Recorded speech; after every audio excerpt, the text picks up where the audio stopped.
ഇത് മനു. കൈക്കും കാലിനും ശേഷി കുറവാണ്. ഒരു കണ്ണിന് കാഴ്ചയില്ല.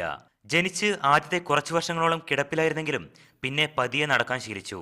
സംസാരിക്കാൻ ശ്രമിക്കുമെങ്കിലും ഒന്നും വ്യക്തമാവില്ല. പഠിക്കാൻ അതിയായ ആഗ്രഹമുണ്ട്. അതുകൊണ്ട് ബുദ്ധിമുട്ട് വകവെക്കാതെ ഈ കുത്തനെയുള്ള കുന്നിറങ്ങി സ്കൂളിലേക്ക് പോകും. സ്കൂളിലേക്ക് വാഹന സൗകര്യമുണ്ടെങ്കിലും വീട്ടിൽ നിന്ന് കുറെ അകലെ മാറിയാണ് റോഡുള്ളത്. അത്ര വരെ നടക്കണം.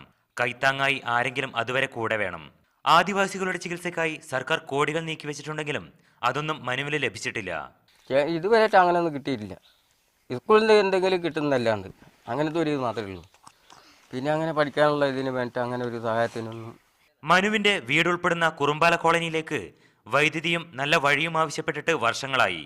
സ്വകാര്യ വ്യക്തികളുടെ സ്ഥലങ്ങൾ ഉൾപ്പെടുന്നത് കൊണ്ട് തന്നെ വഴി നിർമ്മിക്കാൻ അവരുടെ അനുമതി വേണം.